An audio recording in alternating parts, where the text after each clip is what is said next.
Bom dia a todos, todas e todes. É um prazer mediar esse diálogo de ação, liderando a mudança. Bom dia a todos, todas e todes. É um prazer mediar esse diálogo de ação, liderando a mudança. Bom dia a todos, todas e todes. É um prazer mediar. Acho que agora ele fechou aqui o microfone, então eu só escuto minha voz uma vez. Então, novamente, bom dia. É um prazer estar aqui com vocês, mediando esse diálogo aí tão importante. Equidade é prioridade, né? Fazendo a mudança, liderando a mudança. Meu nome é Adriana Carvalho, eu hoje lidero a área de diversidade e inclusão e de responsabilidade social corporativa para Argentina, Brasil, Chile, Uruguai e Paraguai. Então, vamos dar início aí à nossa conversa, e com isso eu vou convidar a Sandra, que é diretora executiva global do Pacto Global, para falar aí das boas-vindas a vocês. Sandra, I would like to invite you for your welcome remarks, please. Thank you very much. Hola, greetings to you all. Ladies and gentlemen, business leaders and colleagues, it's a true pleasure to greet you today at this Target Gender Equality Live session. And let me first begin by congratulating our Global Compact local network and everybody in Brazil who is involved in advancing gender equality at this critical time, as well as all of the other countries and local networks that are engaged in this important agenda. It certainly has been a very challenging year for all of us. As we know, COVID-19 has forced us to adopt an unprecedented humanitarian, public health, and economic crisis and drive forward innovative responses towards recovery. In the private sector, as I'm sure you're all aware, responsible businesses have been trying to address not only the business impact of the pandemic, but also the social ones, especially the impact of COVID on the most vulnerable, which, as we know, in this context, is women and girls. And we know that the public is paying attention. Last March, the Global Compact Network in Brazil worked with the Edelman Trust Company to conduct a study on this. 3/4 of Brazilians in the survey said that they would permanently lose confidence in any business that would profit over people during this crisis. But even before the pandemic, women faced a persistent gender pay gap that would take close to 10 generations to close at the current rate of progress. Today, given the impact of COVID, that gap may be even wider. Women represent a large majority of workers in the sectors that have been hardest hit by COVID-19, and these include food services and retail employment. Women face a much higher risk of job loss than their male peers, and women are more likely than not to have the social safety net for much needed protection.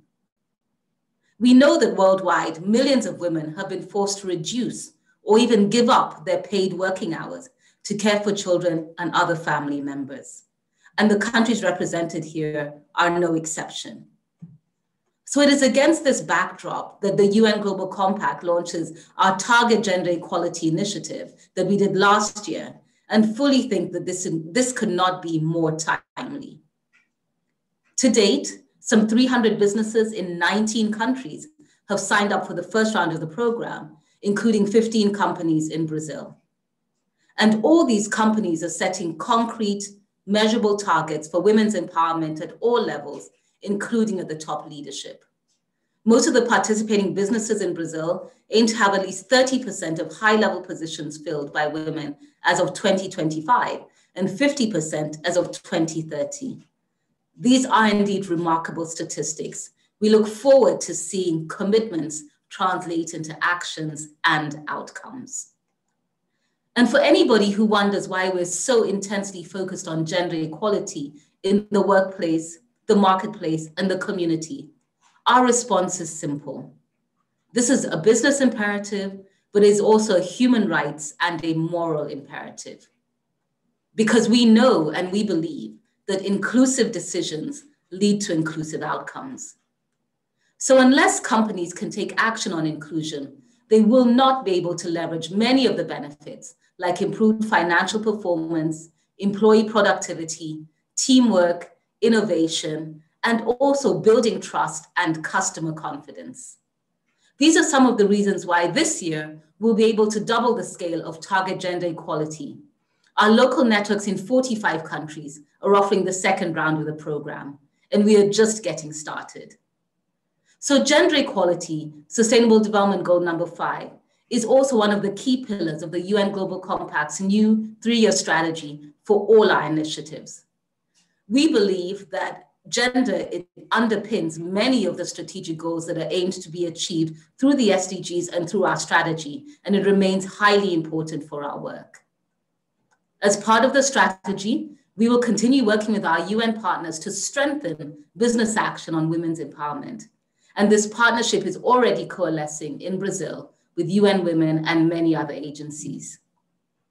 I'm especially grateful to Anastasia Divinskaya for the support and cooperation that she has offered as the UN Women representative in Brazil.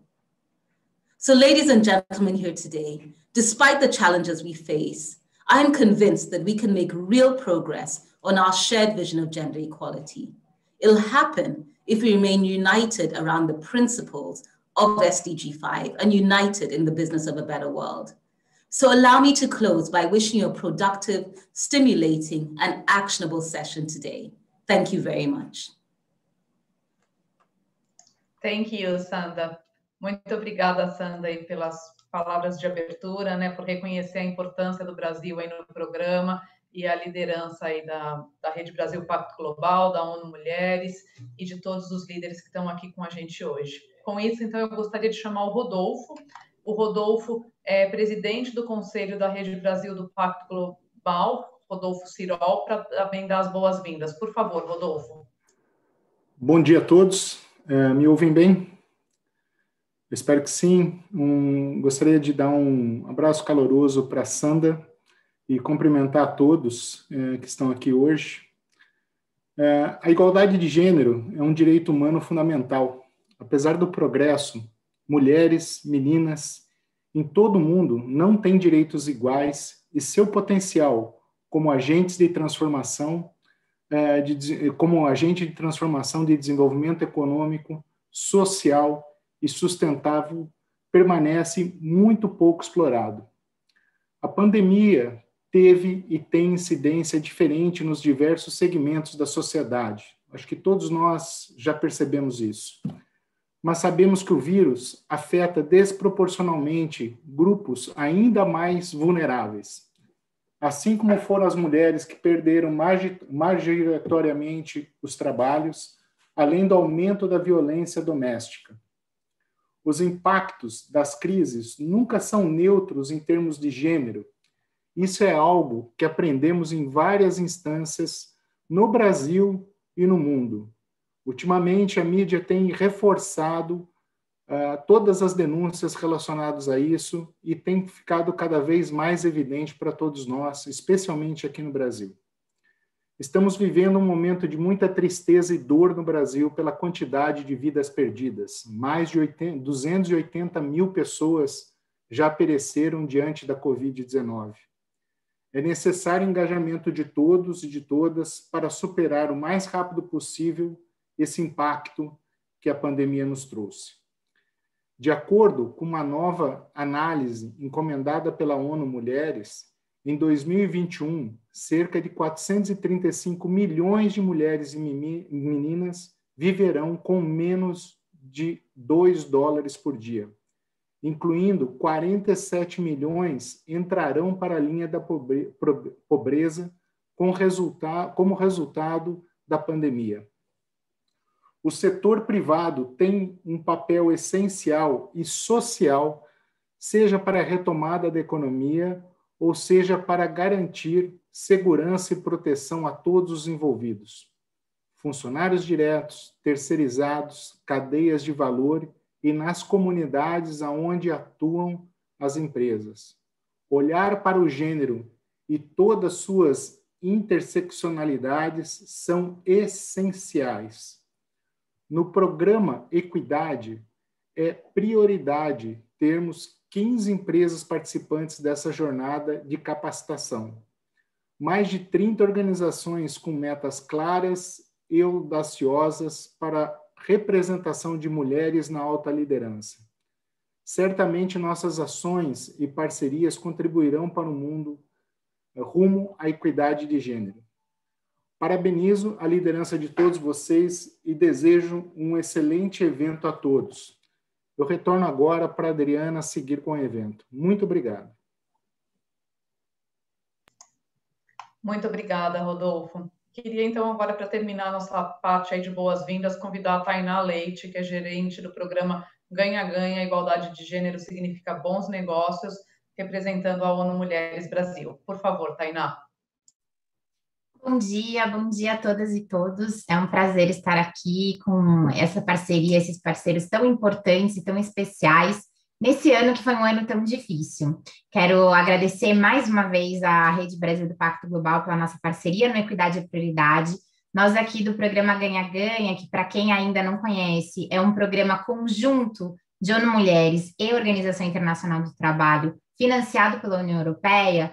O trabalho com o setor privado na aceleração da Agenda 2030 é chave. É chave não apenas em atingir esses objetivos tão audaciosos, tão ousados e tão importantes e relevantes para a nossa sociedade, mas é chave também em liderar e ser um ator importante e estratégico de transformação. É por isso que foi um prazer imenso trabalhar com o Pacto Global nesse último ano de 2020, no desafio de implementar um programa novo, um programa tão bem estruturado e tão estratégico em meio a uma pandemia e uma crise inédita, né, para todos nós que a vivenciamos no ano passado. Ainda assim, a gente teve excelentes resultados, o trabalho foi extremamente bem conduzido sob a liderança do Pacto Global, e aqui deixo aqui uma palavra especial para a Gabriela, que conduziu esse processo e liderou esse processo.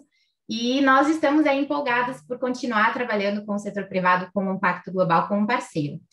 Vocês já sabem, né, que para a ONU Mulheres, como mandato, né, o trabalho digno, o empoderamento econômico e um mundo igualitário para meninas e mulheres é o central, e por isso precisamos contar com a liderança das próprias mulheres para atingirmos esses objetivos. Então, reforçamos aqui o nosso compromisso em atuarmos ao lado de parceiros tão importantes como o Pacto Global e todos os CEOs e empresas que estão aqui e que têm histórias e experiências ricas para serem compartilhadas nesse momento, que podem inspirar outras empresas e outros atores do setor privado a também engajarem-se nessa luta, comprometerem-se com os WEPs, os princípios de empoderamento das mulheres, para que a gente possa seguir caminhando em uma transformação não apenas econômica, mas também uma transformação cultural de normas e regras sociais que regem ainda, infelizmente, a nossa sociedade pautada em estereótipos. A ONU Mulheres segue à disposição, agradeço mais uma vez o convite. Hoje estou aqui representando com muita honra a nossa representante, Anastasia Divinskaya, e desejo a todas e todos um excelente evento. Contem conosco para as próximas parcerias em direção a um mundo mais igualitário. Bom dia. Muito bem, muito obrigada, Tainá. E é isso, né? A gente só vai andar mais rápido, a gente só vai solucionar esse problema se a gente realmente se unir, se a gente vai trabalhar em parceria, né? Muitas vezes me perguntam, quais são as 2, 3 coisas que a gente tem que fazer, né? E não tem 2 ou 3 coisas, né? A boa notícia é que realmente não tem uma fórmula secreta. A má notícia é que a gente precisa realmente de consistência, perseverança, continuidade e desse esforço conjunto, porque as empresas também não são bolhas. Se a gente continua numa sociedade com tantas desigualdades, é difícil que a gente consiga realmente ter um ambiente, não dá para blindar as empresas. E com isso, então, eu dou início aí ao nosso primeiro bloco de discussão. Nesse primeiro bloco de discussão, a gente vai explorar realmente aí como que a gente pode pensar que a equidade de gênero não é só um problema a ser resolvido, né? Mas ela é uma solução para os negócios. Ela traz inovação, ela traz gerenciamento de risco, né? Ela traz um ambiente onde todo mundo se sente pertencendo, onde as pessoas podem ser mais felizes, mais produtivas, se elas forem reconhecidas por seus valores, né? E daí, então, como que a igualdade de gênero está realmente relacionada à estratégia de negócio? E se ela está relacionada à estratégia de negócio, como que a gente assegura que ela não se limita só a áreas como recursos humanos, ou responsabilidade social corporativa, ou ao executivo ou à executiva que está como sponsor do tema, né? Como que a gente leva essa questão para todas as áreas da empresa. E por último, nesse primeiro bloco também, a gente gostaria aí que os nossos CEOs e as nossas CEOs pudessem comentar um pouquinho como é importante ter meta, ter indicadores, né? Então, com isso, eu dou início e vou dar início aqui por ordem alfabética. E eu queria convidar a nossa primeira painelista, que é a Bo Young Lee. Ela é líder, né, Chief Diversity and Inclusion Officer da Uber mundialmente. E ela fala inglês. Então, aqui vou dar para o inglês um minutinho só para chamá-la. Bo, welcome to our panel. I would like you to comment a little bit on our first round of questions. How diversity and inclusion is important for Uber, for its business, how you make sure it's not something inside human resources, but it's part of all the areas of the business, how you have metrics, goals, how you monitor the progress. So if you can tell us a little bit in 5 minutes about Uber, we appreciate it. Welcome and thank you. Absolutely, and thank you so much, Adriana. I think Uber is a great case study in a company that got a lot of things wrong at one point in their journey as a company, but learned from that process and really started asking the question of what can we do? Last year in the United States, there was a survey that was done amongst the public, and it actually showed that for the very first time, Americans find private sector corporations to be the most trustworthy, more trustworthy than the government. And I think this is unprecedented, that people trust companies more than they trust their own government. And I'm sure that's something that's happening around, a dynamic that's happening around the world. So companies have a much bigger responsibility, as many people have already said. For Uber, because of the events that took place starting in 2017, and really an incredible change in our leadership from our CEO down, every leader that has come into the company has been asked the question, what do you think is important? What role does Uber play in the larger sector? So starting from, obviously you start on the internal, because we can't really look at our platform without first being able to say, we care about equity in all cases, but especially for women, if we didn't really make sure that we were doing the right thing. So starting from the very basics of can we even measure, we completely changed the way that we gather information. We now have a global self-ID that tracks along 8 sectors of diversity, from the traditional gender and race, but also things like caregiver status. We ask people, do you take care of children? Do you take care of elderly parents? After building the metrics and building transparency around the metrics. So we have scorecards that all of our leaders now have access to, that we regularly update so they can see the progress. And we report out.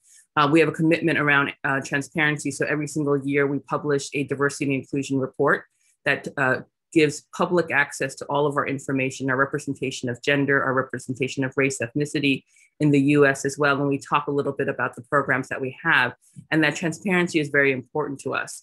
In our last diversity and inclusion report, we also made a commitment to start to share some of our pay equity results. And we're really proud of that pay equity. Over the course of the last 3 years, in 2017, we achieved pay equity for the very first time. And every single year since then, we conduct analysis after each one of our annual performance and compensation cycles.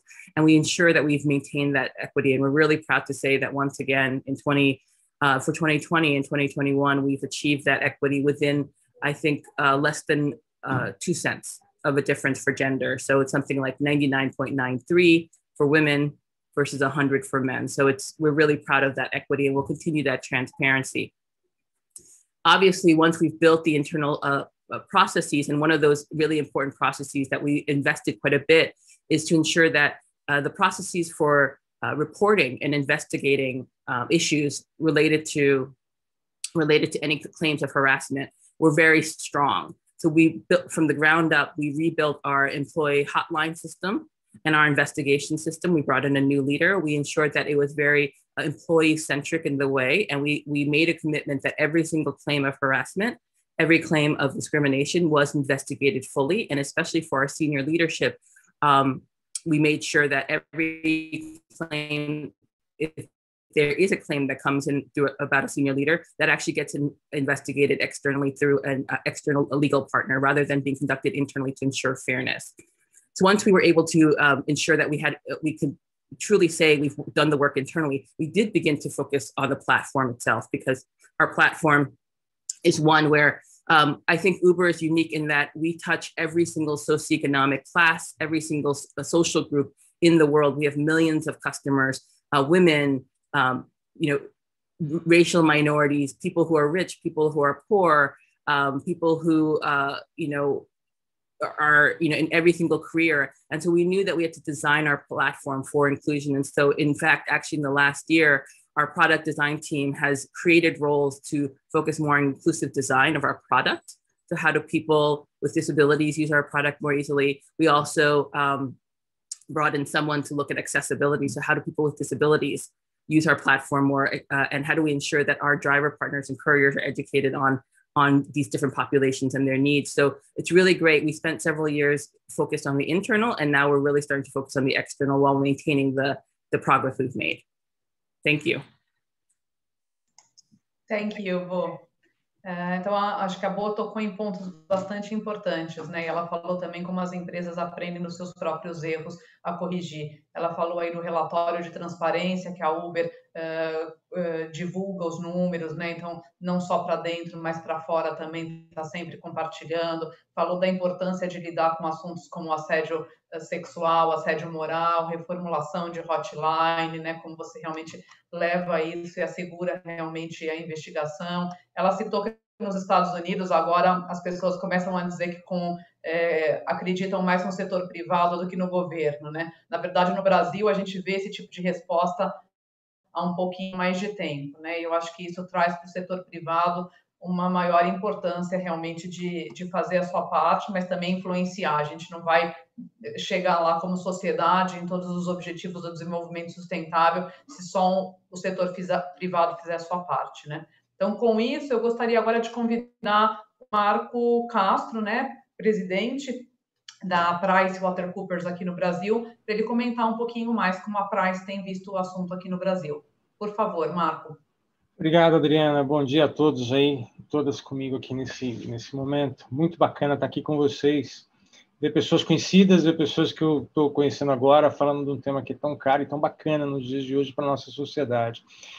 Aqui, eu sou presidente da PwC Brasil desde julho desse ano, né? Na verdade, assumi no momento virtual estamos e continuaremos até que tudo se resolva, mas desde o início, antes de eu assumir, a gente já tinha determinado que a pauta de inclusão e diversidade é uma pauta relevante para os nossos negócios, é uma pauta estratégica. Quando eu assumi em julho, eu reafirmei isso com os meus sócios e a liderança toda foi estabelecida levando isso em consideração. A gente parte do pressuposto de que, de fato, quanto mais diversas pessoas que estivermos aqui dentro forem, melhor valor a gente entrega para a nossa sociedade, para as nossas pessoas, para os nossos clientes. A gente tem uma série de relatórios que mostram a capacidade de inclusão, a capacidade de produção de economia e de riqueza, que vem em relatórios da ONU, tudo que foram produzidos no passado, não vou repisar em cima disso, mas é uma pauta que é autêntica, a gente trabalha com isso. A gente vem desde então fazendo o possível para estabelecer as metas, assinando compromissos e fazendo mais do que tudo, dando vida às palavras que a gente tem. Foi um tremendo esforço importante que a gente fez ao longo desse período para que a gente não garantisse a preservação de todo esse espectro de diversidade e inclusão que a gente tem dentro da PwC. A gente trabalha em 5 dimensões, claro que gênero é uma delas, provavelmente a que tem maior impacto, até pelo volume e pelo que é. E a gente tem feito de tudo para que isso tenha tomado vida. A gente estabeleceu desde o início um programa que um mantra em que a gente decidiu colocar o Women First. Então, toda vez que a gente precisou tomar uma decisão, qual era a mulher que seria a líder de um determinado tema, qual era a mulher que caminharia com uma nova prospecção de um mercado, de um cliente, que foi nessa toada que a gente vem levando isso desde então. Uma outra parte do que você comenta, Adriana, que é como a gente está fazendo que isso não fique dentro de uma área de recursos humanos ou que fique na área de uma gestão e não toque todo o resto da organização. Do jeito que a gente é desenhado aqui, a gente tem a nossa liderança geral e a gente tem as lideranças das áreas de serviço das unidades de negócio. Um dos exercícios que a gente fez logo na partida foi tirar a área de diversidade e inclusão de dentro de Human Capital e fazer com que ela reporte diretamente para o CEO, para a liderança da firma. Os projetos se comunicam, se falam, não existe uma concorrência, mas existe sim a priorização do tema e por isso a gente tem feito com que ele se trate dessa forma. Ele é presente em todas as nossas pautas de discussão de estratégia, presente em todas as nossas pautas de discussão de negócio, prospecção. A gente acabou de passar por um grande momento agora, que a gente historicamente faz as nossas promoções em um determinado período, a gente chama de progressões, que são as evoluções e as promoções, e a gente estabeleceu métricas, os bold steps, em cada uma das categorias para garantir que a gente teria a representação de gênero sem ser afetada nesse momento. E, de fato, o nosso orgulho, o Crescim, ao mesmo tempo que a gente solta um relatório que, infelizmente, demonstra, um relatório que a gente faz junto com o CDE, com os países que pertencem ao CDE, e mostra que houve uma regressão na mão de obra impactando o gênero aos números de 2017, a gente conseguiu fazer com que a gente ampliasse significativamente a presença da mulher nos níveis de liderança na firma. Todos devem conhecer o nosso modelo, a Adriana com certeza conhece bastante bem. Todo ano a gente contrata um contingente gigantesco de jovens e a gente sabe que vem, na maioria das vezes, a maioria são mulheres e ao longo da progressão na carreira a gente vai perdendo essas mulheres. Esse é parte do modelo histórico nosso. Então, o que a gente tem atuado agora é garantir, com esse movimento de Bold Steps, de que a gente tem números adequados de mulheres sendo olhadas com carinho adicional, com acompanhamento, para progredir na carreira e chegar nos níveis de liderança para cumprir os compromissos que a gente assumiu.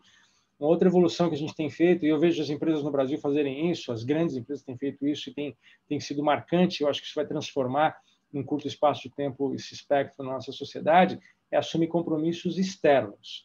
A gente antigamente tinha metas internas, tinha cotas, a gente agora tem compromissos que a gente reafirma com a sociedade o que a gente quer fazer. Recentemente, foi um dos primeiros atos que eu fiz quando eu assumi em julho, foi me encontrar com o Carlos e a gente marcar que a gente teria uma meta estabelecida de um percentual de mulheres na liderança até 2025. A gente chegou com outras, a gente está com o 30% Club, a gente está em outros lugares reafirmando isso o tempo todo. Eu acho que isso faz com que a gente assuma, e a cada vez que você faz um movimento de novas contratações, de novas progressões, ou então que você procura profissionais experientes no mercado, a gente tem dado um olhar para garantir que a gente está confirmando e indo nessa mesma direção. Alguém comentou nas falas maravilhosas anteriores que a gente teve aqui que a coerência é fundamental. A própria Adriana falou isso aqui. A gente tem que garantir que a gente não retrocede. Esse é o meu maior medo num processo como o que a gente está vivendo hoje em dia. Retroceder significa você ter que recuperar isso, é muito mais custoso do que você continuar nessa progressão e mantendo a coerência. Então, é mais ou menos nessa linha que a gente está indo, Adriana. Acho que eu vou deixar sobrar um pouco de tempo para a gente aproveitar nas questões gerais que virão do nosso público aqui. Perfeito, Marco. Por enquanto, a gente está aí britânicos no horário, estamos conseguindo seguir bem.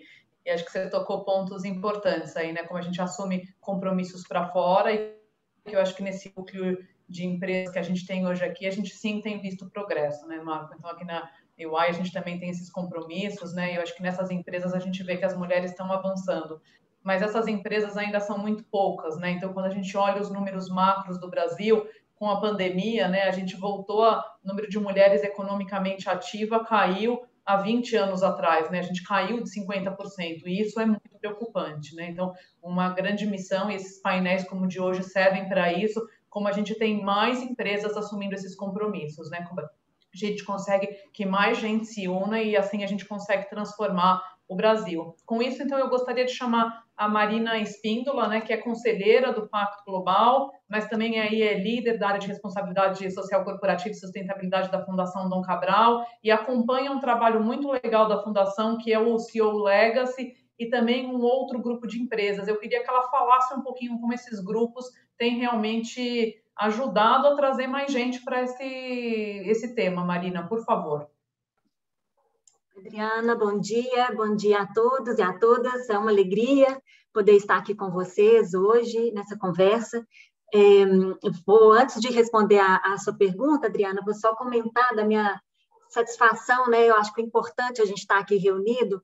Lembrando, recentemente eu li uma entrevista de uma psicanalista brasileira, chamada Maria Rita Kelly, falando da importância da gente estabelecer esse tipo de encontro e debate neste momento tão desafiador que a gente vive, ela lembrou uma experiência do filósofo alemão Walter Benjamin, nos campos de concentração, que para ele poder resistir àquele sofrimento, ele criava grupos de debate, clubes de leitura, e criando esses polos de civilização. Então, eu entendo que hoje a gente está nessa tentativa também de fazer e dar vida, né, mais polos de civilização, para a gente conseguir atravessar esse momento e, como o próprio Pacto Global coloca, a gente não voltar ao que a gente vivia antes, né, dessa pandemia. Bom, a Fundação Dom Cabral faz parte do Conselho de Administração da Rede Brasileira do Pacto Global. A gente tem como uma das crenças fundantes, né, dessa escola de negócios que as empresas e os negócios existem para gerar desenvolvimento econômico e bem-estar social. E dentro dessa crença, a partir dessa crença, a gente criou uma iniciativa chamada CEO's Legacy, que reúne CEOs. A Tereza está aqui e está começando a fazer parte desse grupo com a gente agora, que exatamente são lideranças que estão comprometidas em expandir o seu poder de influência e construir legados para além dos muros de suas organizações. A pergunta que a gente se faz o tempo todo é qual que é o valor de uma liderança que gera, qual o sentido, né, de uma liderança que gera valor apenas para a sua organização. Então, a gente tem que gerar valor para a sociedade, para os grupos sociais, e aí, dentro dessa iniciativa, tem um projeto de construção de legados de um grupo chamado Impacto CEOs pela Diversidade e Inclusão, que é um grupo que começou com 10 empresas dentro desse CEO's Legacy.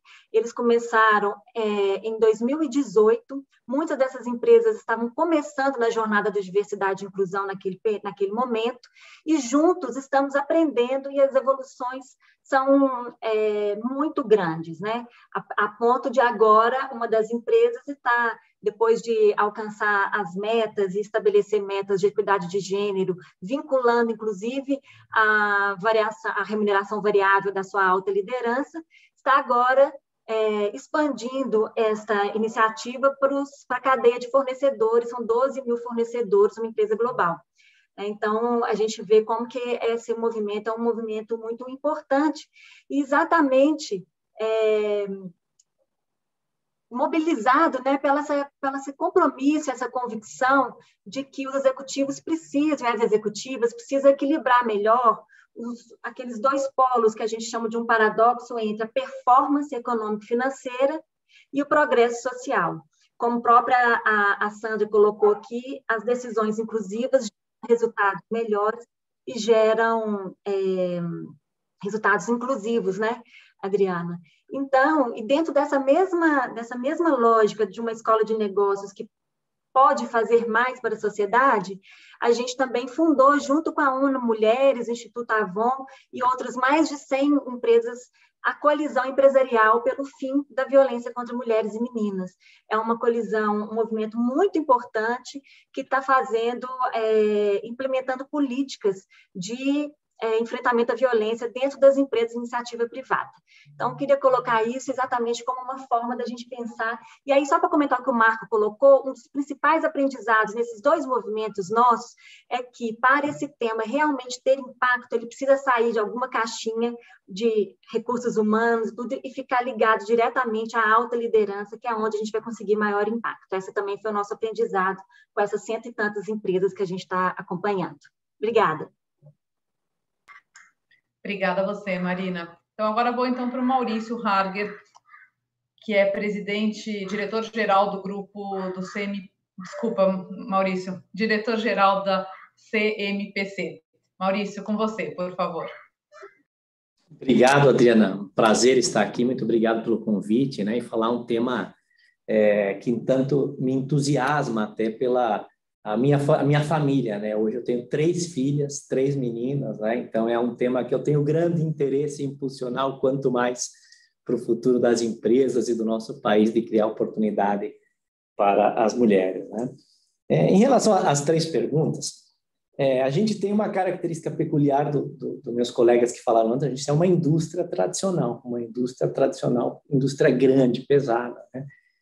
No dia de hoje, inclusive, a unidade nossa, Fabril, faz 49 anos e na sexta-feira todo o grupo no mundo fez 101 anos. Então, é uma empresa bem tradicional que não teve as mesmas oportunidades que algumas startups que puderam nascer já com a diversidade, com a inclusão, parte do seu DNA. A gente teve que ir conformando mediante o amadurecimento da gestão e das pessoas, né?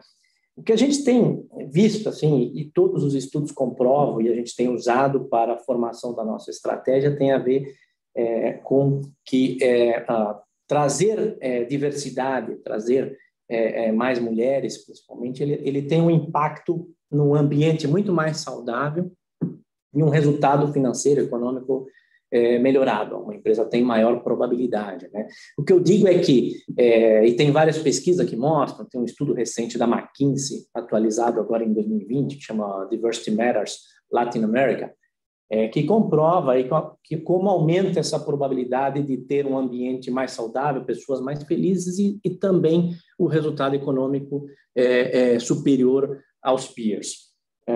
O que a gente vê é que cria um ciclo virtuoso, na verdade, um ambiente mais diverso, né? A gente sabe que a gente traz mais ideias mais novas, traz mais ideias externas, escuta mais os clientes, está melhorando consistentemente a performance dos processos, das atividades e naturalmente também colabora. Então é um ciclo super virtuoso que a gente vê no nosso dia a dia e isso tem sido a principal solução, a principal oportunidade que a gente vê de negócio para impulsionar essas iniciativas, né? Como é que a gente linka isso com a estratégia de negócio, né? Então, a gente adotou 3 princípios como principais aí do empoderamento das mulheres, os 3 principais que a gente buscou e que usa no dia a dia. Primeiro, o envolvimento da alta liderança, né? A alta liderança, no caso da CMPC, nós somos os impulsores dessa iniciativa, nós que criamos indicadores, as metas e acompanhamos no dia a dia para que isso seja executado, seja implementado da melhor maneira possível, né? Um outro princípio que a gente tem adotado e que tem funcionado super bem para a gente é a formação, né? Esse é um setor bem tradicional, como a empresa, eu falei, a empresa tem 101 anos, né? Então, o que a gente vê que a formação acaba sendo uma iniciativa bem importante para que a gente possa ajudar a trazer mais o público mulheres para ir crescendo, não só entrar na companhia, mas também ir crescendo e ganhando postos na trilha de carreira, né? E, claro, mostrar o progresso. Então, mostrar, medir, mostrar, contar do avanço, contar a importância daquele avanço, isso tem tido... É um princípio que tem funcionado muito bem para a gente, né? A gente... e como é que foi, assim, a nossa história das metas, né? Eu cheguei na companhia e no segmento em 2018. A companhia, a unidade industrial nossa, que tinha 13% só de mulheres, o que eu considerava bastante baixo. E nós começamos com algumas iniciativas bastante simples, dentre elas, medir o número de mulheres no processo seletivo, começamos a forçar para 50% dos candidatos, medir o número de mulheres contratadas, impulsionamos um programa de estágios, aonde a gente trouxe mais mulheres para criar uma vitrine para mulheres na nossa unidade, e essas mulheres tinham potencial, então, de concorrer a vagas internas de efetivação, e trouxe um grande impacto. Em vários momentos, tinham áreas que não queriam estagiários, e eu falei, gente, você vai receber um estagiário, ponto. Então, a alta liderança apoiando, forçamos a entrada de estagiário naquela área, e aí forçamos mais mulheres, e virou um ciclo super virtuoso, porque aquelas mulheres tinham potencial de mostrar durante 2 anos que faz um programa. Hoje a gente atingiu 21% em 2 anos, desde que eu cheguei. Virou um case para o grupo no mundo. O nosso CEO começou a ter conversas comigo a esse respeito e assumiu publicamente a meta de, em 2025, aumentar de maneira importante o número de mulheres na empresa e também em cargos de liderança. Algo como 50% é a meta que ele assumiu publicamente. Então, a gente fica bastante contente de poder influenciar não só a subsidiária, mas o grupo, uma empresa que está planejando seus próximos 100 anos de uma maneira bem diferente dos últimos. Obrigado, Adriana. Obrigada a você, Maurício. Acho que você tocou num ponto aí bem importante, né? As mulheres hoje estudam mais do que os homens em 100 países ao redor do mundo, mas quando a gente olha as carreiras de exatas, né? E a gente tem aí você, tem aí indústrias bastante pesadas com engenheiros e profissões em exatas, a gente ainda tem uma dificuldade. O número está estagnado no Brasil, por exemplo, em 30%, né? Então, a gente precisa realmente fazer esse esforço de formação. Numa indústria como a que eu estou hoje, de consultoria e auditoria, a gente olha, por exemplo, a área de tecnologia. Consultoria de tecnologia é uma área que a gente também tem bastante dificuldade. Então, com isso, eu queria agora chamar a Tereza, que é CEO da BRK Ambiental, para ela comentar um pouquinho a realidade da BRK Ambiental. Tereza, bem-vinda. Oi, Adriana, bom dia, Carlo, e a todos os, prazer revê-los, prazer conhecer a todos os demais, obrigado pelo convite, e esse é um tema, assim, que me é muito caro, e quando foi feita a primeira pergunta, né, Adriana, sobre como que a equidade de gênero é uma solução para o negócio, quando a gente fala de saneamento, que é o setor de infraestrutura no qual a BRK atua, que é distribuição de água, coleta, tratamento e disposição de esgoto, não dá como não falar da importância da equidade de gênero. Nós fizemos uma pesquisa que foi pioneira nesse sentido, e aqui o Pacto Global, junto com o Trata Brasil, foram parceiros nossos, e a gente teve até a oportunidade de levar esse estudo que foi feito para a ONU, que foi um recorte sobre o impacto da falta de saneamento na vida da mulher brasileira. Muitos dados existem sobre o saneamento, mas esse recorte, ele de fato foi a primeira vez que foi feito. E é bom quando a gente coloca fatos e dados naquilo que é intuitivo. Né? Lata d'água na cabeça, quem carrega? Né? O Brasil ainda tem 35 milhões de mulheres, de brasileiros que não têm acesso à água, a grande maioria das mulheres, metade da população brasileira ainda não tem acesso ao esgotamento sanitário. Então, quando a gente viu essa pesquisa, e o objetivo dela era, de fato, a gente preparar a companhia, e aí eu vou fazer um link com o que um dos colegas disse anteriormente, né? Você tem que fazer para dentro e fazer para fora. Estou falando de estratégia da companhia, olhando para fora, como uma empresa prestadora de serviços, que atende comunidades que vão lá em Carrasco Bonito, no interior do Tocantins, até a região metropolitana do Recife, ou interior de São Paulo, que tem opera em realidades tão distintas sociais, e é onde a gente vê que a mulher é a grande impactada pela falta desse serviço. Então, como nós, como empresa, nos inserimos nessa sociedade, para além da prestação de serviço, sabendo que, na grande maioria, são mulheres que estão em situação de fragilidade social. Então, a partir desta pesquisa, nós conseguimos reorganizar os nossos projetos que estão dentro da nossa plataforma ESG, que tem, por um lado, um aspecto da empresa cidadã que está lá junto com a comunidade, mas isso para nós é estratégico no negócio, porque na medida em que nós desenvolvemos programas para essas mulheres, entre eles que geram renda, eu estou garantindo também o meu cliente de agora e de amanhã. Então, tem muito, a questão da equidade de gênero está intrinsecamente ligado à atividade da companhia, e nós entendemos isso de uma forma assim, muito clara desde sempre. Não é por outro motivo que lá, logo no começo, em 2018, a Adriana vai se lembrar, nós ainda como na ONU Mulheres, a BRK, passou a ser signatária dos UEPs, e usamos muito as ferramentas dos UEPs para nos ajudar nessa trajetória de levar uma companhia mais diversa, agora olhando para dentro, né? Estamos aqui nessa parceria com o Pacto Global, que também tem nos ajudado muito, e essa pesquisa, eu destaco aqui, foi extremamente importante. E quando a gente olha para dentro da companhia, como ato contínuo desse trabalho junto, dessa participação junto com os UEPs, nós partimos para criar o nosso Comitê de Diversidade e Inclusão, numa pegada muito de liderança pelo exemplo, quer dizer, esta é uma coisa que eu acredito como pessoa e que uso a minha posição de executiva da empresa para trazer isso para dentro, porque é uma crença pessoal e eu vejo isso, que isso é valor para o acionista no final do dia também.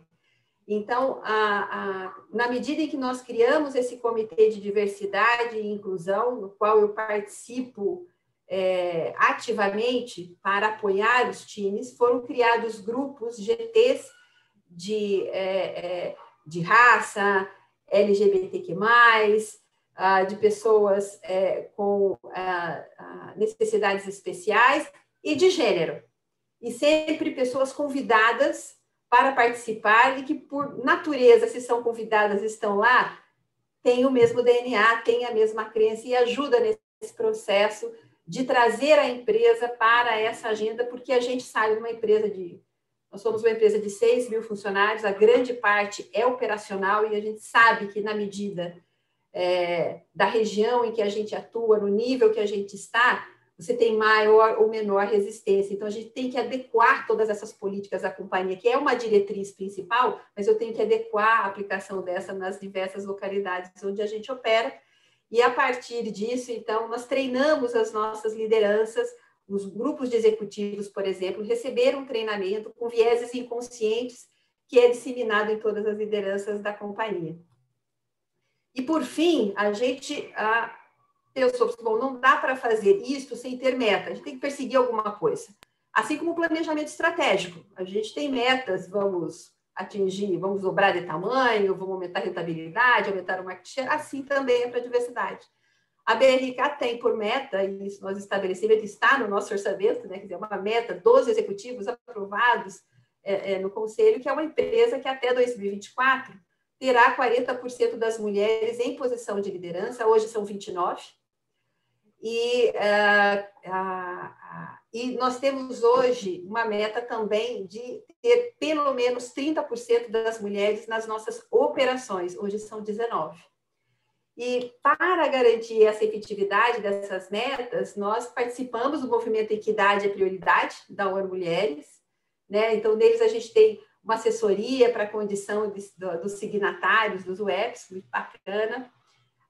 E nós temos programas que ajudam a promover a liderança, uma parceria com a Mulheres do Brasil, onde a gente começou em 2020, promover lideranças de mulheres negras dentro da BRK.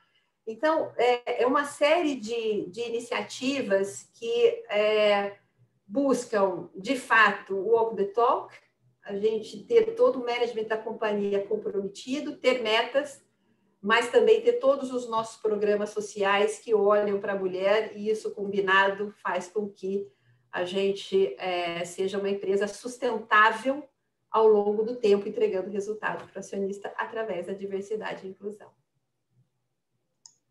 Muito obrigada, Tereza. Na verdade, para mim é uma honra participar desse painel e ver aí as empresas, inclusive minha concorrência atual, fazendo progresso, né? A gente vem, como no Mulheres, eu acompanhei muitos de vocês aí durante 6 anos, e é muito legal ver esse monte de compromisso, esse monte de ação, ver todos perseverando na jornada e se tornando exemplos realmente para mais empresas, como disse a Marina aí, né? Os muitos fornecedores, levar para a cadeia de valor e provocar realmente que a cadeia de valor, e no caso de alguns segmentos, como o nosso de auditoria, consultoria ou de escritórios de advocacia, por que não nossos clientes, né? Para realmente fazerem parte disso.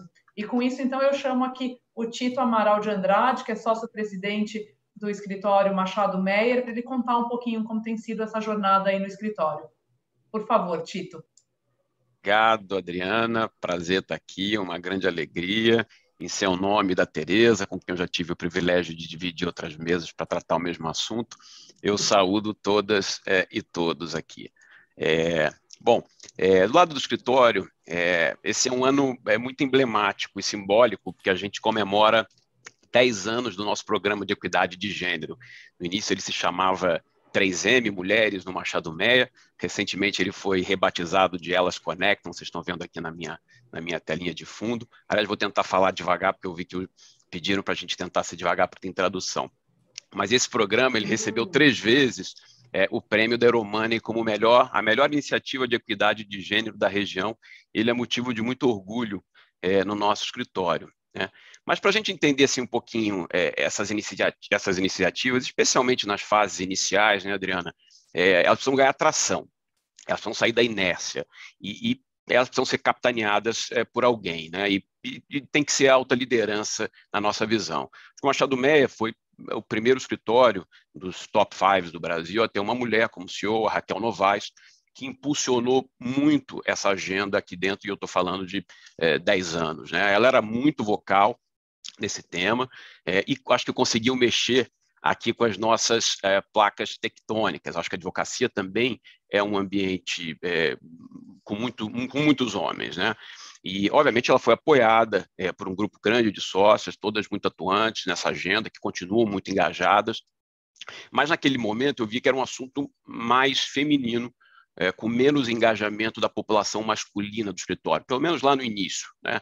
Há 10 anos. E o problema foi parecido que eu acho que o Marco Castro revelou. A gente, na nossa pirâmide, a gente conseguia receber e atrair muitos talentos femininos, mas ao longo do tempo, né, a gente obviamente investia tempo, dinheiro, recursos no desenvolvimento desses talentos femininos, mas em determinado momento da carreira, elas acabavam saindo do escritório, ou algumas delas, talentosas advogadas, acabavam saindo do escritório. Isso, obviamente, era um motivo de preocupação num prestador de serviço, como a gente que busca pessoas talentosas, mulheres talentosas e cérebros. É o que a gente realmente precisa para ser competitivo. E aí que a gente acha que equidade de gênero passa a ser realmente um diferencial competitivo e parte integrante da nossa estratégia de negócio. E eu vou tentar conectar um pouquinho aí esses pontos todos, né? Um dos pilares da nossa cultura é exatamente o cuidado com as nossas pessoas, né? E a gente precisa cuidar, vigiar, manter um ambiente que seja inclusivo, um ambiente onde as pessoas se sintam engajadas, um ambiente onde as pessoas se sintam ouvidas, um ambiente onde as pessoas se sintam acolhidas e conectadas com o escritório. E aí eu acho que a equidade de gênero se encaixa perfeitamente na cultura do Machado Meia e na nossa estratégia. Olhar especificamente o mercado jurídico, provavelmente os nossos assuntos mais desafiadores, os temas mais complexos que os clientes nos trazem, muitas vezes exigem equipes multidisciplinares, ou seja, não é um assunto só tributário, é um assunto só de contencioso, um assunto só ambiental, eles têm um mix de diversos assuntos, né? Ou seja, não são adstritos a uma única área do direito, e a diversidade entra exatamente para ajudar a solucionar esse tipo de problema. Ele permite que o problema jurídico seja visto, esmiuçado, examinado por lentes diferentes. E a gente aqui no escritório não tem nenhuma dúvida que esse olhar diferente gera enormes ganhos para os nossos clientes. Então, é assim que a gente enxerga a questão de diversidade aqui. A gente tem todo mundo falando um pouquinho de métrica, de números, eu acho que isso é absolutamente fundamental para o programa poder ter êxito, né? E eu queria tentar ser um pouquinho mais granular a respeito de números, que também são importantes para, eventualmente, correção de rotas, né? Você bota o número, coisa está operando, está funcionando bem, você segue no programa, as coisas eventualmente estão indo aquém do esperado, permite essa correção de rota. Mas só para dar uma ideia para vocês exatamente de números, quando a gente iniciou esse programa, a gente tinha aproximadamente 22%, 23% de mulheres em posição de liderança. Hoje nós já ultrapassamos 40%. E aí quando a gente olha de maneira mais granular, inclusive nos cargos eletivos da sociedade, ou seja, aqueles cargos em que o sócio precisa ser eleito pelos demais sócios para ocupar uma determinada posição, quando eu olho o conselho executivo do escritório, que é o órgão máximo de governança, somos 7 lá, 4 homens e 3 mulheres. Quando a gente olha o comitê de remuneração, que é composto por 4 sócios, são 2 homens e 2 mulheres. Ou seja, eu acho que houve um avanço efetivo muito grande no escritório, a gente precisa se preocupar para continuar atraindo esse talento feminino e ter um pipeline robusto de novas advogadas, de jovens advogadas, para continuarem assumindo posições de liderança no escritório. Eu acho que era isso pela primeira intervenção. Muito obrigada, Tito. Muito legal ver o progresso, né?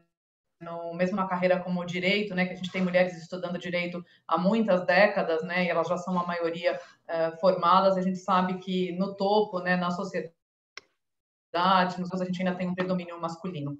Com isso, então, eu chamo aí a Sueli Sene, presidente do grupo, desculpa, Sueli Kaiser, presidente do Grupo Sene, para responder aí a pergunta do primeiro bloco. Por favor, bem-vinda, Sueli. Sueli, precisa tirar do mudo o microfone.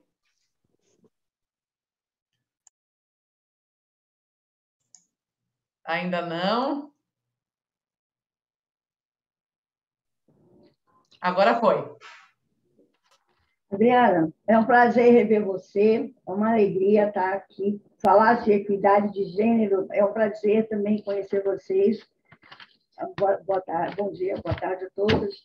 E eu posso dizer para vocês que falar de equidade de gênero é realmente falar de mulheres, falar de pessoas, sempre me encanta, porque toda a minha vida sempre trabalhei com mulheres, sou enfermeira, trabalhava num hospital como enfermeira, como diretora de serviço de enfermagem, e naquela época, lá uns 40 anos atrás, quando eu vim para São José do Rio Preto, a gente não tinha ainda cursos profissionalizantes na cidade para a área hospitalar. E eu comecei a treinar mulheres para esse tipo de trabalho, e à medida que ia buscando os talentos dentre as treinandas, elas iam subindo de cargos. Primeiro era um início de treinamento, depois elas iam passando para outros treinamentos, faziam medicamentos, iam para UTI, elas iam já tendo esse merecimento pela sua qualificação, pelo seu interesse, pela sua posição de mulher empreendedoras, que sabiam o que elas queriam, aumentando seus salários. Então, isso a gente já vem fazendo ao longo dos anos. Quando eu fiz a minha empresa, né, quando eu fundei a nossa empresa, nós continuamos com esse trabalho, e hoje eu posso dizer para vocês que nós temos em torno de 400 funcionários, e nós temos 83%, tivemos 83% de mulheres, hoje nós estamos com 53%, porque os homens falam assim, escuta, onde está o nosso papel nessa empresa? Então, nós estamos com 53% de mulheres, e em cargo de liderança, em torno de 35% já em cargo de liderança. Vou dizer para vocês também que hoje eu estou como presidente do Conselho de Administração e presidente do Conselho de Sócios. Então, quer dizer que a gente já usa o princípio número 1, alta liderança, em função, trabalhando para que a gente possa estar desenvolvendo a equidade de gênero, que faz parte dos valores, né, do Grupo Sene, sempre trabalhando com serviços de saúde, sempre tivemos a maioria, né, do nosso quadro de colaboradores e colaboradoras mulheres. Assim, eu falo que faz todo sentido trabalhar com a equidade de gênero. E principalmente com a autonomia das mulheres. A gente vai sempre preocupada em fazer o treinamento para que elas possam se desenvolver. E o que eu sempre falo que tudo começou para nós aqui do Grupo Sene, quando em 2012 nós participamos da Rio +20, porque nós estávamos participando da Conferência das Nações Unidas, no Rio +20, sobre o desenvolvimento sustentável do Fórum Equidade de Gênero, Autonomia da Mulher, um pressuposto para o desenvolvimento sustentável e a erradicação da pobreza. Foi aí que nós começamos a desenvolver esse trabalho com mais assim, um olhar para a equidade de gênero. Porque até então era um trabalho natural. Então, por que não vamos trabalhar diretamente com a equidade de gênero? Nós fomos para o México em 2012, o primeiro Fórum Regional de Empresas pela Igualdade. As mulheres nos postos de decisão de empresas igualdade de gênero e igualdade de carreira. E foi aí que nós fomos convidados para ir para 2014 para Cartagena, na Colômbia, para fazer a assinatura do compromisso para pôr fim à violência contra a mulher na América Latina, Caribe, através de ações de cada instituição, Pacto da ONU, com várias oficinas internas e externas sobre cuidados de gênero e raça. E foi aí que tudo começou. Hoje a nossa empresa é uma empresa, posso dizer, que tem já tem esse perfil. Nós divulgamos isso, tanto é que quando eu faço um café da presidente com os nossos colaboradores, e o que eu mais ouço, que me deixa assim, muito feliz, é quando eles dizem que, principalmente as mulheres, que o maior sonho delas é vir trabalhar conosco, porque nós temos assim alguns benefícios, a gestação de 6 meses, sala de amamentação, local para que elas possam estudar e conciliar as tarefas do lar com as tarefas do trabalho. E aí é todo um desenvolvimento de crescimento da empresa, porque como a arte do cuidar, que é um trabalho de cuidar, eu não falei para vocês, nosso trabalho é um trabalho de home care, é deshospitalização. Nós retiramos o paciente, transferimos o tratamento do paciente do hospital para casa. Nesse caso, é um trabalho muito feminino, então a procura pelo trabalho é mais feminino. Hoje nós temos muitos homens, principalmente aqui no back-office da parte administrativa, e alguns homens também na parte da atenção. Então, a nossa empresa, assim, que me dá muito orgulho, é quando nós fomos para a UEPS, e hoje nós somos tricampeão UEPS, acho que é a única empresa, média empresa, tricampeão UEPS. Então, eu tenho muito orgulho disso. Agradeço muito a Adriana pelo ensinamento, e a Adriana pela força que você deu para a gente, para que a gente pudesse estar cada vez crescendo mais, melhorando mais, com esse olhar para encerrar esse pedaço de metas, nós temos 50% de mulheres já na alta direção. São 2 homens e 2 mulheres.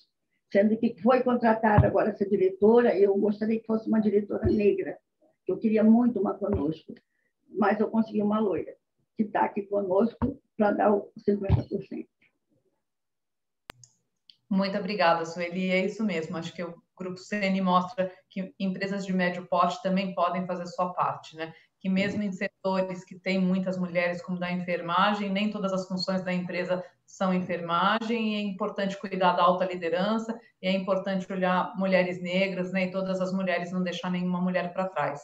Então, com isso, eu falei uma besteira aqui. Agora sim, a gente vai para a nossa última pessoa desse primeiro painel, que é a Viviane Martins, CEO da Falcone. Por favor, Viviane. Obrigada, Adriana.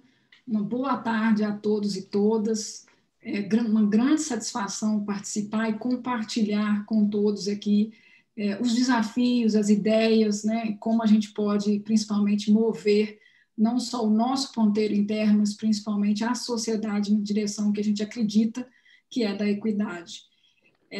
Caminhando aqui para a primeira reflexão que você nos propôs, Adriana, que é olhar a equidade de gênero como uma solução e não como um problema para os negócios, né? Eu destacaria, talvez, assim, alguns aspectos que a gente sempre incentiva, não só o nosso olhar interno, mas também nos nossos debates com clientes. Primeiro é a complementaridade das ideias, né? Eu acho que isso se prova muito eficaz, porque isso estimula a inovação nas companhias como um todo, né? Eu acho que é uma contribuição que especificamente a equidade vai trazer e traz para as companhias que adotam isso como meta e como direção. E se a gente olhar alguns dados aí de pesquisas, e a gente aqui tem uma mentalidade bastante pragmática nesse sentido, a gente sabe que quase 60%, né, de empresas que adotaram realmente uma equidade tiveram um benefício muito notável nesse campo de ter maior criatividade, maior inovação, maior abertura para desenvolvimento de novos conhecimentos, enfim, acho que esse é um aspecto que eu gostaria de ressaltar. O outro é a própria representatividade da sociedade no campo em que a gente se conecta melhor com o mercado e com as expectativas e dores que cada companhia, que cada organização busca resolver, né, para essa sociedade. Então, de forma que, se você tem uma representatividade dentro da sua companhia, a forma como se pensa em produtos, em serviços, em soluções, com certeza vai estar muito melhor alinhada com o que o mercado não só espera, mas precisa, né? E isso ajuda a organização a se manter relevante dentro daquele mercado. Um terceiro aspecto é a nossa capacidade de atrair talentos. Hoje, né, e a gente aqui na Falcone, nós somos uma companhia muito jovem, né, tal como as demais consultorias que aqui estão, né, representadas, a gente tem um programa de formação das pessoas. Então, a gente traz muitos jovens, né, na entrada, vai formando essas pessoas ao longo da carreira.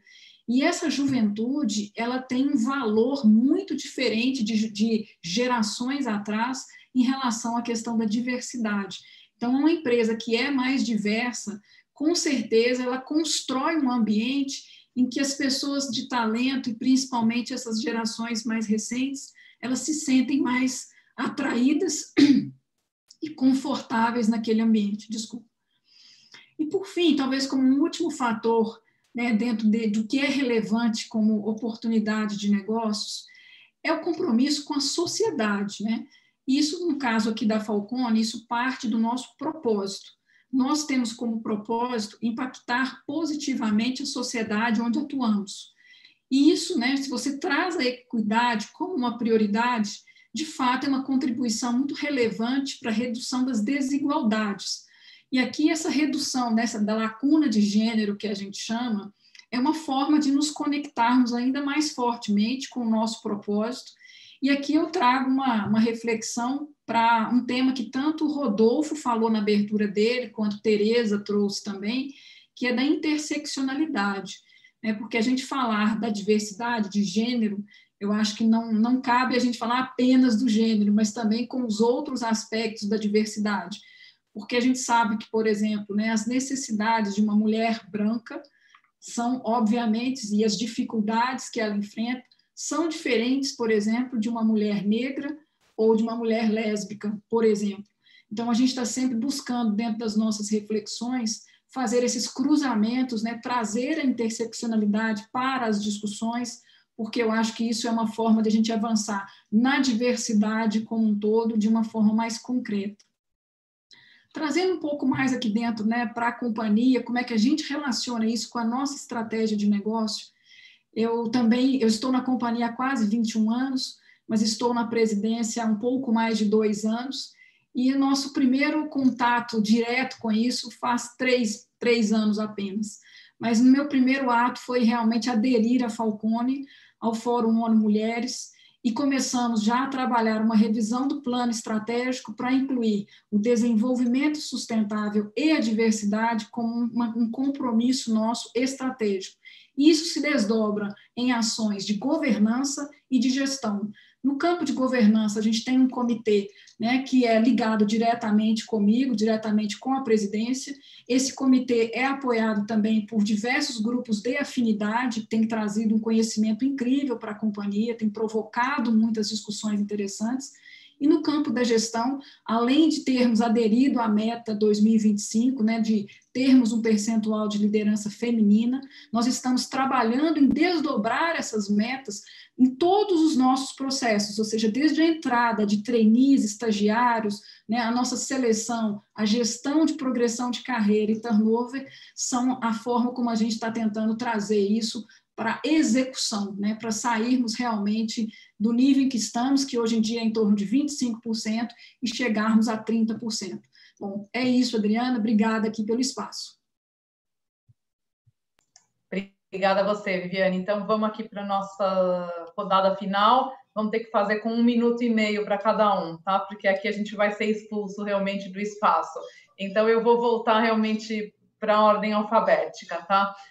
Bo, we only have 1.5 minutes for each of you for final insights final messages or any relevant example. And the only discussion we have in the platform is really about how we engage managers that are not against, but the society is still behind sometimes our values. So how we engage all our managers. So that was the only discussion in the platform. So please go on.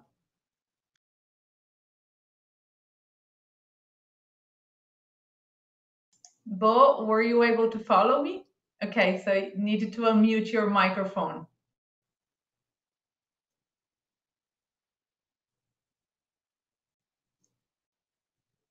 Absolutely. I'm happy to answer that. At Uber, yes. Oh, I think I am unmuted. Let's see. Can you hear me? Okay, perfect. Sorry, I was getting myself in my ears. Maurício, can you please close your mic? Pode fechar seu microfone, que senão dá eco. Great. Sorry. Can you hear me now? I hope that works. Okay, apologies for that. Translations in my ear. I'm happy to answer that. So at Uber, we actually have been using a model of cascading accountability. So 2 years ago, we announced that we would be holding our executive leadership team accountable for achieving certain targets in representation growth for both underrepresented people of color as well as women. And then actually this year, we are launching a pilot program where we are cascading operating targets, again, for gender and race, to our top 50 leaders who oversee organizations of 100 or more individuals.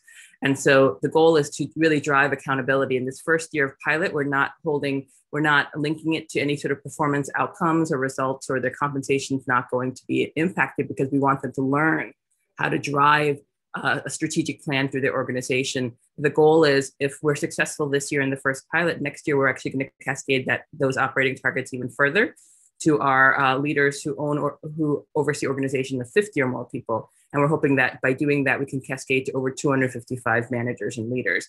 And so the goal is to continuously, I talked a little earlier about the transparency of data. We're continuously driving that down by ensuring that our leaders feel like they own their own organization's transformation, that it's not something just driven from our executive leadership team. So I think sometimes we tend to talk in ambiguity with our managers, since they don't understand what we're actually asking them. And that's something that we, through our operating target cascade, we're hoping to clarify and get more buy-in from that. Muito obrigada, Vô. Marco, volto para você. Queria ouvir aí os seus comentários finais, algum exemplo. Vou tentar ficar aqui no 1 minuto e meio. Me avisa aí, Adriana, se estourar o tempo. Mas acho que depois de tudo que nós falamos aqui, eu até tinha anotado algumas outras coisas, eu resolvi sumariar para não repetir, porque senão fica um tema muito repetitivo aqui. Mas eu acho que o que sobra dessa história, para quem está na trajetória há mais tempo, a gente precisa, de fato, assumir o compromisso e executar. Então, estabelecer as metas é fundamental, claro que sim.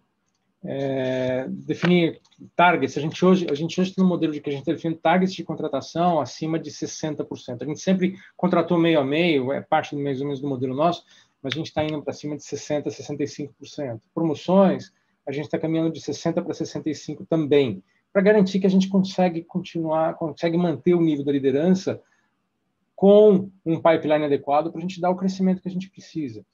Alguém comentou rapidamente, de fato, a gente quebra isso dentro das 5 dimensões de inclusão e diversidade que a gente trabalha, e é essa a nossa perseguição aqui no Brasil. É, de fato, olhar para dentro, olhar para fora e ver o mesmo perfil, tudo que a gente tem, que as pessoas se sintam bem acolhidas aqui dentro. A gente caminhou por algumas coisas, a gente lançou alguns modos de comunicação com o mercado, um PwC Debate, que é um evento que a gente faz periodicamente, e a gente agora não vai para o evento se não tiver o número equitativo de mulheres representadas no palco. Não adianta não vai ter um manual, não vai ter só homem sentado ali falando para todo mundo. O evento não acontece. A gente tem o PwC Talks, que foi o lançamento da nossa plataforma de YouTube, e ela segue na mesma toada. Se não tiver mulheres participando, se não tiver representação de diversidade, não evolui. E uma coisa que a gente começou a fazer agora é tentar levar os nossos clientes, e foi uma forma de comprometer todos os nossos sócios, os nossos gerentes, diretores no tema, começar a apresentar para os nossos clientes o progresso e as metas que a gente tem. Levar isso nas conversas de conselho, com comitês. A gente participa em outros órgãos fora daqui também, a gente tem essa participação. Eu sou de conselhos de outras empresas, instituições. A gente acabou no conselho do IBEF, que é o Instituto de Executivos de Finanças do Brasil, nomear a primeira mulher presidente, CEO do IBEF São Paulo, que é uma marca importante para o mercado. Então, acho que a gente tem que começar a levar para fora das nossas trincheiras esse movimento, aqueles que já estão nessa fase de levar, né, compartilhar a experiência, trocar a experiência e continuar aprendendo. A fórmula certa ninguém tem exata, a gente vai ter que continuar descobrindo ela com o passar do tempo. Adriana. Obrigada, Marco. É isso mesmo. Acho que esse papel de influenciar outras empresas é fundamental. Marina, seus últimos comentários. Essa pergunta que ficou, eu vou tentar responder a partir da nossa experiência, e eu tenho aprofundado e pesquisado um pouco o que tem feito, quais são os fatores críticos de sucesso. A gente tem observado que algumas empresas começam e enfrentam muitas dificuldades, e outras conseguem caminhar e avançar mais rapidamente. E aí, as pistas que eu tenho encontrado são as seguintes. Uma, para poder colar no que o Marco colocou, é a questão da vulnerabilidade, né? Quando a liderança se coloca como vulnerável para aprender junto com o time. Isso eu tenho pelo menos 2 exemplos muito interessantes, depois, em outro momento, eu posso compartilhar. A outra não adianta você falar, mesmo aquelas empresas que são muito foco em resultado, em visão de curto prazo, você falar que vamos fazer equidade de gênero, vamos colocar diversidade e inclusão, que dá resultado, você vai ganhar mais, você vai ter melhor resultado econômico financeiro. Isso, muitas vezes, não adianta, não é esse o caminho. O que a gente tem percebido? Se você conectar o tema da diversidade e inclusão, e no caso da equidade de gênero, com os valores da empresa. Então, sempre você vai encontrar uma forma de colocar isso e vai ser mais efetivo. E, por fim, a questão da governança. Então, também pensar muito bem, nós já tocamos aqui essa questão da estrutura, onde colocar a pessoa responsável mas também pensar nos comitês e abrir as caixas e abrir o diálogo, né, que tem a ver com a questão da vulnerabilidade. É isso que eu queria compartilhar, e eu agradeço mais uma vez o convite e a oportunidade de aprender um pouco mais com vocês aqui hoje. Obrigada, Marina, e é isso mesmo, a gente vê que quem está na frente normalmente tem pessoas dedicadas, tem recursos financeiros, né, como a Tereza também comentou, como o Marco comentou. Maurício, seus comentários finais, por favor. A nossa experiência, Adriana, em engajar os nossos gestores de maneira geral, ela está muito relacionada a ter claridade e planejar no planejamento estratégico, incluir no planejamento estratégico, botar metas, botar KPIs, acompanhar com uma frequência definida, mas também criar grupos de discussão, de engajamento, onde a gente passa por temas básicos de infraestrutura, como foi comentado pela própria colega, então, a Sueli, que a gente tem problemas de infraestrutura, indústria tradicional, a gente teve que passar por um saneamento da infraestrutura, adequando para o público de mulheres, e algumas iniciativas que têm surtido grande efeito, tem a ver com, de fato, criar uma entrada de profissionais jovens numa proporção maior de mulheres e que cria quebra a barreira de maneira efetiva, porque a pessoa está vendo, né? Isso seria na parte básica. E a gente está evoluindo a cada dia, né? E a gente vai chegar lá, por exemplo, até em treinamentos mais complexos de vieses inconscientes, para que as pessoas comecem a discutir, a refletir o porquê de a sociedade ter deixado esse percentual menor para as mulheres, né? A gente tem tido grande resultado, assim, muito bem recebido pelos gestores, e devido à importância da nossa subsidiária e o crescimento acentuado, hoje é algo que a gente não vê mais como resistência. Sim, falta mão de obra em algumas funções específicas operacionais e que a gente trabalhará muito em formação. E aí sim, atrair as mulheres para a formação básica de operador, que é o primeiro cargo que a gente tem lá na operação, aí é que a gente acredita que terá o maior impacto. Obrigado, Adriana. Obrigada a você, Maurício. Tereza, queria que você fizesse os comentários finais aí. Você que colocou a meta de ter 30% de mulheres na operação, gravei bem? Tereza está sem, tem que tirar o microfone. Pronto, tirei o mudo. Sim, Adriana, vou procurar aqui ficar dentro do 1 minuto. Eu acho que a questão do engajamento, é importante essa conexão que foi mencionada pela Marina com os valores da companhia, e aí esse é o Walk the Talk que a gente tem feito, e eu vou dar um exemplo, que foi a licença maternidade de 180 dias, nós não tínhamos na BRK, nós somos 22 operações distribuídas, e só uma delas no Tocantins é quem tinha, e naquele momento... nós queríamos introduzir a companhia nos critérios de uma empresa cidadã, aquilo iria levar tempo, e nós consideramos que essa pauta da licença maternidade de 180 dias seria um gatilho das demais ações de gênero e reforçar o nosso valor de respeito às pessoas no final do dia, e nós decidimos por aplicar essa licença a toda a organização, discricionariamente, ou seja, sem necessariamente aplicar uma empresa cidadã. E o resultado disso foi que um grande engajamento dos líderes, e foi fundamental, de fato, para abrir essa pauta de agenda da diversidade e da liderança feminina nas nossas operações, porque eles viram que não era para inglês ver, a empresa realmente estava comprometida. Então, esse é um exemplo bem interessante de engajamento. Obrigada. Obrigada a você, Tereza. Muito importante mesmo esse walk the talk, né? Senão não creio. Tito, queria que você fizesse os comentários finais. Vamos lá, Adriana, obrigado. Bom, eu vejo no engajamento, eu acho que é o he for she aqui, a gente precisa trazer essa discussão também para a arena masculina, né? Ela não pode, e aqui no escritório eu disse que tinha no início uma pegada mais feminina, com o passar dos anos a gente passou a agregar muitos homens também nessa discussão, então os homens fazem parte dos comitês, as discussões não são limitadas mulher para mulher, ela precisa estar dentro da sociedade como um todo, no escritório como um todo. Então, a gente já teve aqui o Papo de Homem, que veio conversar conosco. Agora, na pandemia, a gente teve um evento muito bacana sobre as dificuldades de conciliar trabalho, cuidado de filhos, e tivemos um sócio que é divorciado e que divide a guarda com a esposa e todas as dificuldades. Então, a gente precisa trazer essa discussão e aí a minha recomendação, acho que você fez essa provocação que está sendo discutida, pensar naqueles que são mais refratários, botar eles debaixo do braço, trazer, engajá-los numa discussão, numa conversa, e quando você vê a coisa evolui. O Maurício falou que tem 3 filhas, eu tenho 3 filhos, então os papos na minha casa tendem a ser mais masculinos, e eu fico atento. Outro dia eu me peguei perguntando uma coisa para um que falou que eu achei que tinha sido um comentário machista. Então você começa a levar também essa discussão que se aprende dentro do escritório, eu aprendo aqui dentro, para a sua vida. Eu acho que isso faz a coisa evoluir. E o último insight, última questão, essa é uma agenda que exige constante vigilância, Adriana. Né? A gente não pode achar que a gente já chegou num ponto ideal, está em berço esplêndido, porque a gente sempre corre um risco muito grande de retroceder, como aliás está acontecendo agora na pandemia. Então, quando a gente achar que está em velocidade de cruzeiro, é hora para acelerar de novo o avião. Então, essa é meus remarks finais aí. Foi um grande prazer estar com todos vocês aqui. Obrigada, Tito. Viviane, seu último insight aí, último comentário.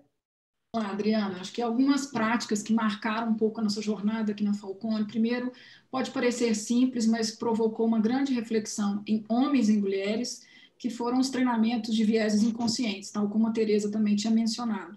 E também eu ressalto, como o Tito comentou há pouco, nós encaramos isso como uma responsabilidade de homens e mulheres.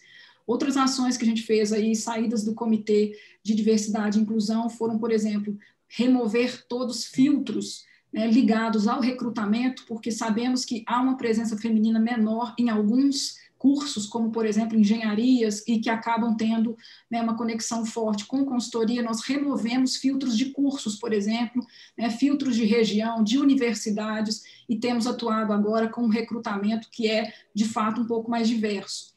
Outra questão, fizemos revisão aí das nossas políticas de parentalidade, né, apoios não só em questão de ampliar a licença maternidade, mas também de maior acolhimento e apoio para as mães e para os pais. E outras ações que saíram aqui dos nossos grupos de afinidade, foram 2 encontros muito interessantes e recentes, um deles foi o Redefinindo Masculinidades e o outro Mulheres que Inspiram. Geramos também uma cartilha antimachismo com exemplos muito pragmáticos, muito práticos, de como agir no dia a dia, com orientações para homens e mulheres. Então é isso, Adriana, obrigada, um prazer estar com todos aqui. É isso mesmo, Viviane, a gente também reproduz o machismo, somos todos criados em uma sociedade machista e racista. Sueli, 1 minuto final para o Carlos ter direito a 3 minutos. Só desbloquear o microfone, Sueli, que a gente não está te ouvindo. Oi, gente, então eu sempre falo que o maior impacto hoje foi nosso aqui é voltado para o desenvolvimento de liderança interna, que nós estamos atraindo novos talentos e estamos assim investindo nessas lideranças. Esse seria assim, o maior impacto hoje conosco, né? E eu gostaria de retificar rapidamente, no nosso quadro hoje são 67% de mulheres, mas 53% em lideranças. Então eu gostaria de comentar. O Comitê de Equidade de Gênero, né, que em diferentes níveis da organização, nós estamos levando para todos os níveis, no Brasil, porque nós atendemos no Brasil inteiro.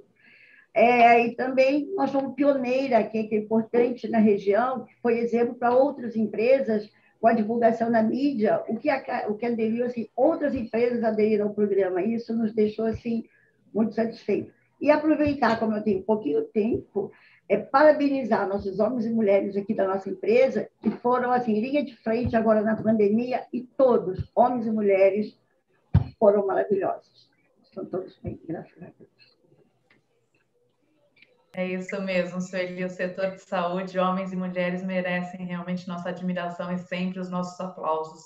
E com isso, então, passo para o Carlos, que ele tem 2 minutos, agora que eu acho que a gente vai ser expulso da plataforma. Obrigado, Dri. Uma satisfação enorme estar aqui com vocês. Não vou citar, então, cada uma de vocês, porque senão já vou ficar com o tempo muito reduzido, né? Mas o que eu queria deixar, gente, na verdade, eu vou tomar menos do que esses 2 minutos, que eu queria deixar só uma mensagem muito direta aqui, muito clara, né? A gente viu que é possível a gente promover essa mudança, né? Me preocupa quando o relatório que saiu agora, semana passada, do Bank of America, mostra que esse número que é absurdo, mas que a gente vinha conseguindo reduzir, de atingir a paridade, né? Que era pouco mais de 200 anos, baixou para um pouco menos, voltou agora para cima de 200 anos por conta da pandemia, né? Então, gente, dado isso, né, e claro, tudo que a gente sabe, tudo que vocês trouxeram, o recado seria muito claro aqui, né? A gente não consegue fazer gestão de nada que a gente não tem indicadores, e a gente não consegue progresso se a gente não estabelecer metas, né? Esses são princípios mais do que básicos de administração, né? Acho que todo mundo aqui concorda, né? Então, às vezes eu escuto, por exemplo, olha, mas a gente não pode estabelecer meta porque podem achar que é cota, né? Por mais que fosse cota, né, eu acho que tem uma questão, sem dúvida nenhuma, cultural, contra a cota, seja lá do que for, né? Mas eu acho que cabe uma questão de educação. Mas, mesmo assim, estabelecer meta não é cota, né? Não é cota. Você vai estabelecer uma série de programas, iniciativas, processos, ajustes em processos, para você chegar naquela meta. A gente precisa disso para fazer andar. E é disso que se trata o Equidade é Prioridade ou o Target Gender Equality, globalmente falando. E vocês viram o avanço, a Sandra trouxe aqui, de quantos países? A gente sai de 19 países e vai para 52 países, né?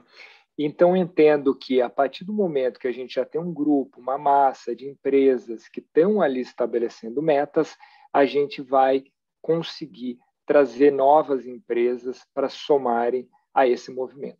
Então, fica aqui o agradecimento pela liderança por serem ali first movers nesse sentido também, e na certeza de que a gente vai conseguir acelerar esse jogo.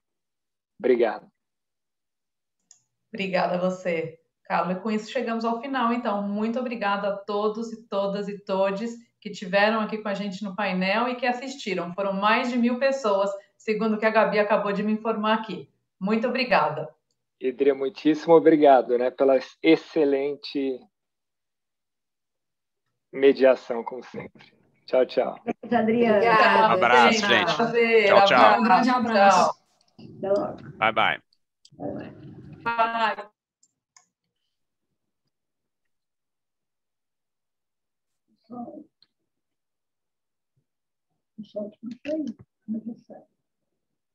Fechou? Não estou sabendo fechar. Nada em cima?